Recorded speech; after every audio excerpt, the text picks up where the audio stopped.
everybody. Rob Karen, CEO and Chief Creator of Amazing Ideas up at StunningDigitalMarketing.com, the leader in digital marketing to help your business soar, WordPress security, and WordPress design and development.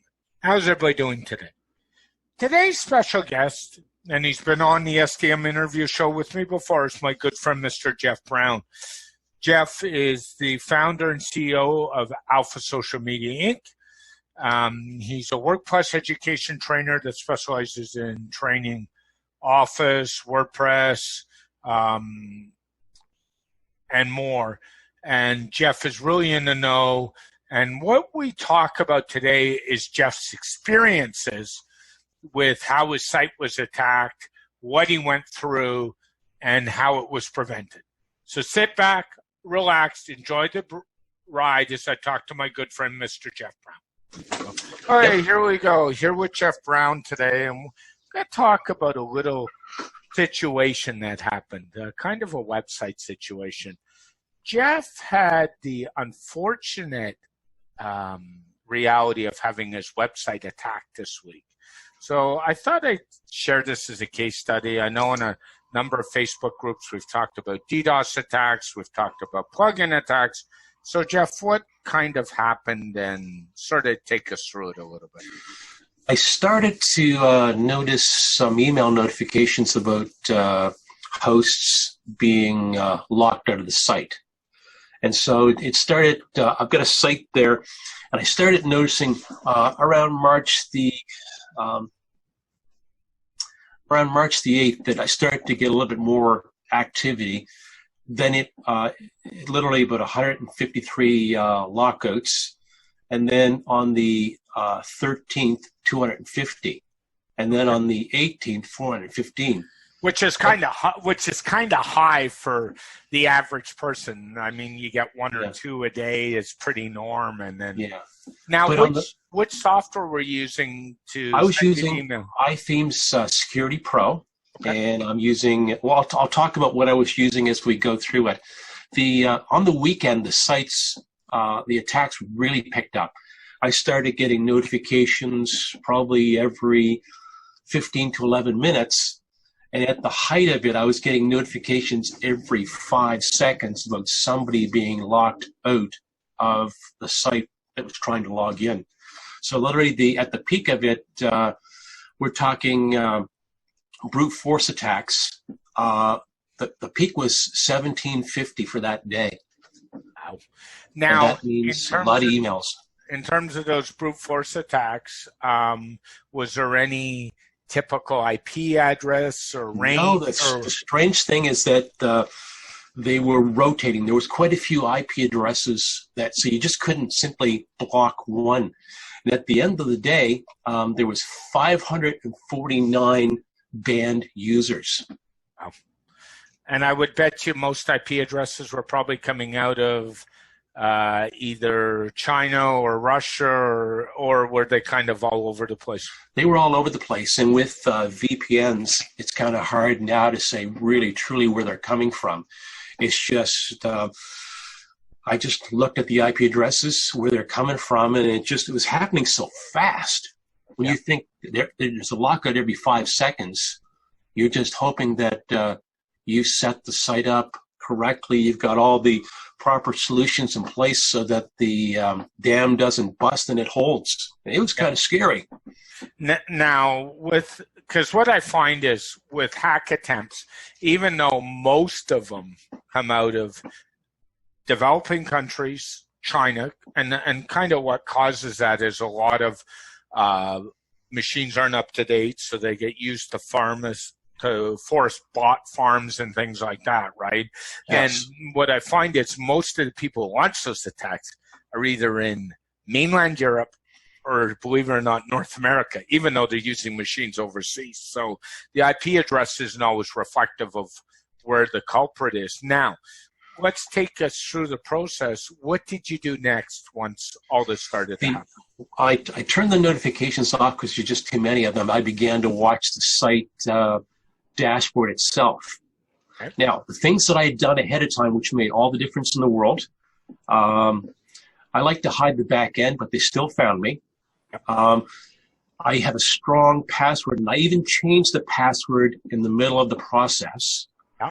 I also have two-step verification, and I also have login alerts. So in other words, if someone was able to get past all those defenses, I could say that login, if they eventually got in, I could say, yes, it's me, or no, it's not.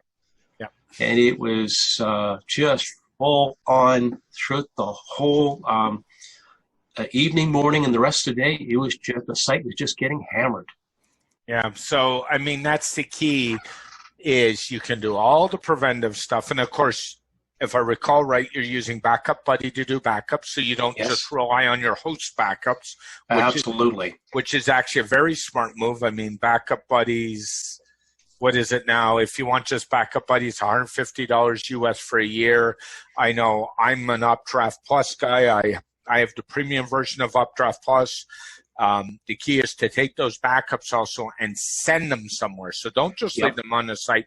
Send them a Dropbox, OneDrive, a Google Drive account, because we know if the files get hacked, the backups can get hacked. Yeah, I use a 1, 2, 3 system for my backups, where 1, the computer, 2 in the cloud, and 3 on an external drive that never sees the light of the internet whatsoever. And I'm actually, I know you and I have talked about it, I'm actually going to a model where I'm going to store backups on a Synology NAS.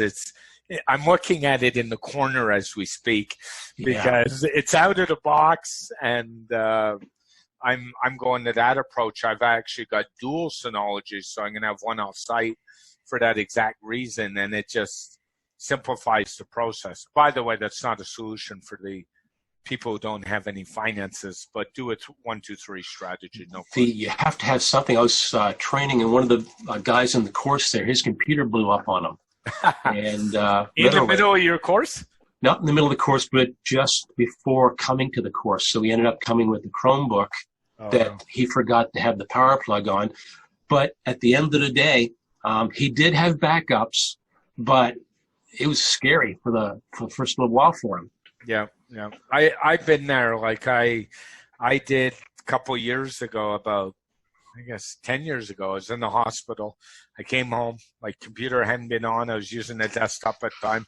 I turned the computer on, and all I heard was the words clunk, clunk, clunk, which for those who don't know is what it's called, a spinning hard drive dying. Yes. And needless to say, I was able to go and get a new hard drive and do a restore, and I was good to go. But that's the key.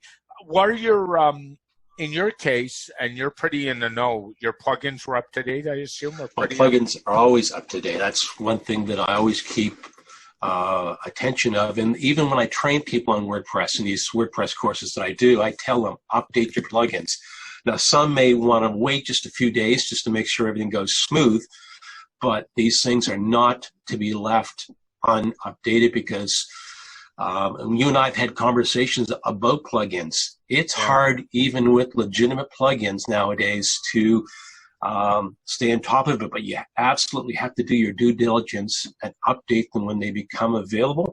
Look at what the update is for, see what's in it. A lot of times it's security, but these things are not to a site. You just don't come back months later and do all the updates. You got to stay on top.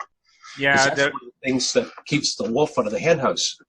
Yeah, I was reading before we got in this call, and you and I were talking offline. I was reading in one of the WordPress agency forums or developer forums, and there was a lady saying, my site just got hacked, I've got to do a rebuild, and it's because of a plugin that wasn't up to date. Like, you know, it happens. I mean, and even if you keep them up to date, like, for example, we all know about the mess in the WordPress community with social warfare 2 weeks ago. We all remember the mess last November with GDPR plugin. And by the way, that one took out 8 sites, including my own business site. So the only time I've ever had to do a restore due to a hack was because of the GDPR plugin. And that was a plugin with over 1 million installs. And I jumped on it within hours, within 2 hours. And normally, the way I do plugin updates is I do them on a weekly basis for clients, unless there's something really glaring that says, I need this now. That was really glaring, that GDPR plugin. And I jumped on that. And even my host, and shout out to SiteGround, because I'm a SiteGround fan, and everybody knows that, and I make no bones about that. They blocked it at their firewall almost right away, and they still got hit. So, Yeah. it happened. So I lost one site, and I was able to get it back in 14 minutes, just between deleting and restoring. 14 minutes. That's pretty darn good. That is good. It happened so easy. All the other sites, I got them updated. That one, it was just too late, and I lost it. And it does happen. So where did you go after you looked at all your logs, you monitored the site? What did you do next?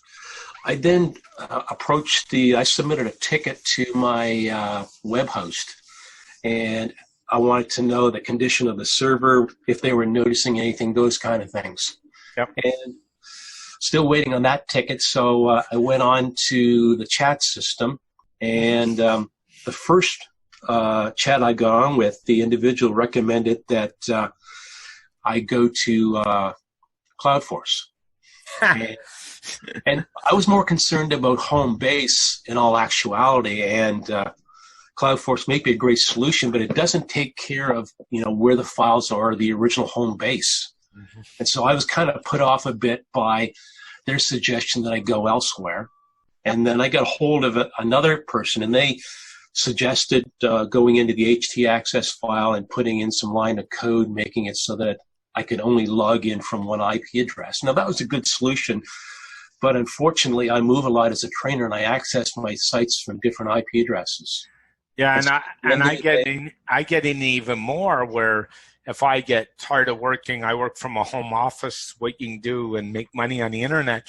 And I know I'll go work at Starbucks if I need a break, or the library. And I can guarantee you, if I'm there, I'm running a VPN software. I'd rather deal with my VPN than my ISP provider, and so that type of solution just doesn't work for me. I mean, one IP address, I die, right? So in your case with SiteGround, if you were me, what are some things that you would have expected your host to jump up and provide for you? Last time I had a problem with an IP hammering me, I jumped on with SiteGround, and it was only one IP, and they actually at their end blocked that IP on the firewall. So they did that for me. What I will say is I don't like chat support at the best of times. And the one chat support I rave about every time is SiteGrounds. They're based out of Bulgaria. Their team is very good at answering. They get back to me with concise answers. It doesn't take forever. They're very helpful. And they do chat support very well. I have never, in the 4 years I've been with SiteGround, I have never called them. Their chat is that good.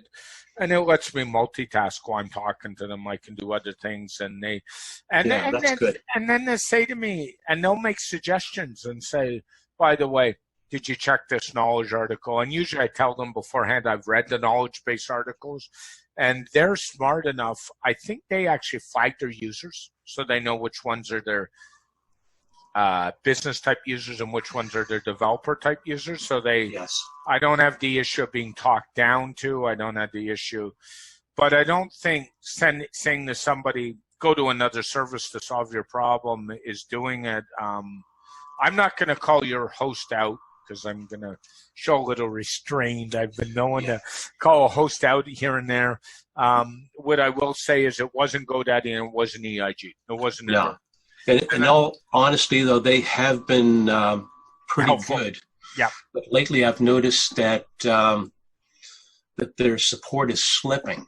Yeah. And that's going to be one thing that that any web developer is going to need access to. They have to have good support, because sooner or later, you're going to need help regardless of how good you are. You're going to need someone that's much smarter than you are to fix a problem, because there's a lot of smart people out there, and some of them are actually trying to get into your website and into your server. Yep. And you need a really good team behind you. Yeah, and your web host is part of your solution. Yeah. What I'll tell you is from experience, for those of you who don't believe endurance is a problem or claim money, one of the things Endurance likes to do is they own a product called SiteLocker. And so what they'll do is they'll say, oh, we can help you. Great, go buy SiteLocker. And by the way, it's only $250 US a year. or whatever the current price is. So Yeah. instead of breaking down and helping you, the first thing they do is say, not our problem, not our crappy firewall problem. I know with GoDaddy, it all depends on what type of server you end up on. So if it's an older server, the odds are it's going to have problems. If it's a newer server, it depends at the end of the day who set it up. So, Yeah. So let's take it through from there. The web host was kind of not much of a help, and what happened then? Essentially, I ended up continuing to monitor the site, and eventually come the highest was on March the 29th at 1750, and then it went on the 30th, it was down to 390, and then come March the 31st, it was down to 16, and it really has dissipated. So keeping an eye on it, watching, what they're using for login usernames, and just keeping an eye on it. And eventually I wrote out the storm. It was just good preliminary setup, having the right tools to handle this, because it was fast and furious. And I turned my lockup notifications back on again, and so far it's been pretty tame at the moment. Yeah. Now, what I'll say to people is, if you don't want to necessarily buy iThemes security, they do offer a free version of iThemes security. It's available on WordPress.org. iThemes actually didn't develop that product themselves. They bought a company, I believe it was Bulletproof Security, they bought a number of years ago, and then they kind of rebranded it.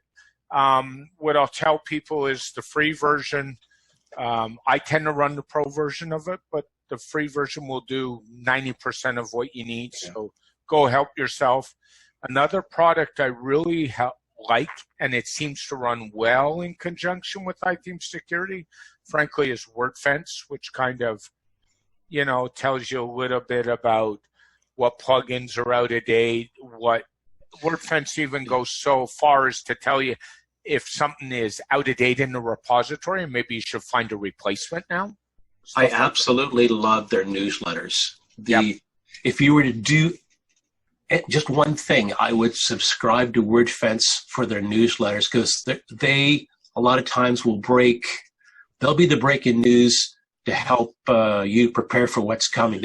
For some reason, they see things ahead of many others, and that's invaluable for keeping your site safe. Yeah, and I'm not really a big fan of the GoDaddy ecosystem, but I still like what Sucuri does. They fortunately have left it on its own, but from a cleaning standpoint, it's really good.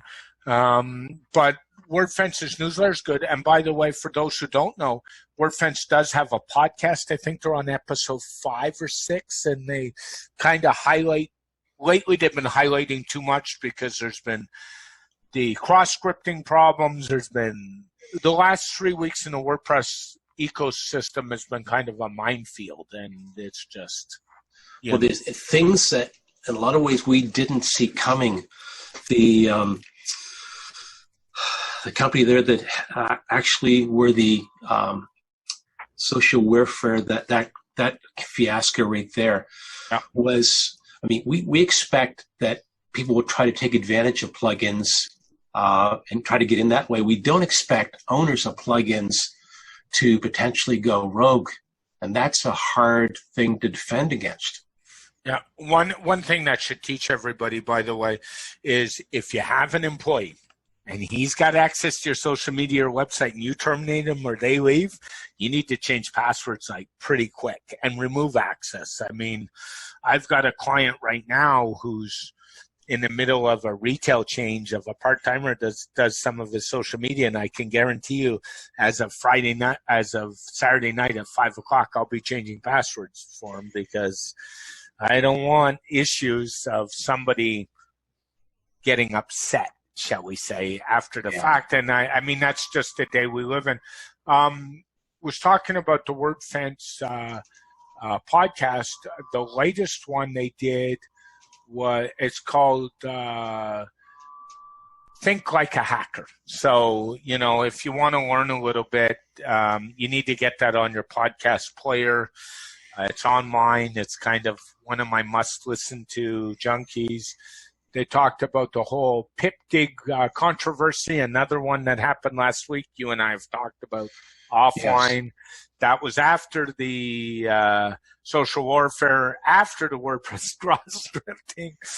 I mean, I chuckle, but it's not been a fun couple of weeks, has it? No, it has been extremely challenging to keep your site safe and running. Because at the end of the day, a lot of us,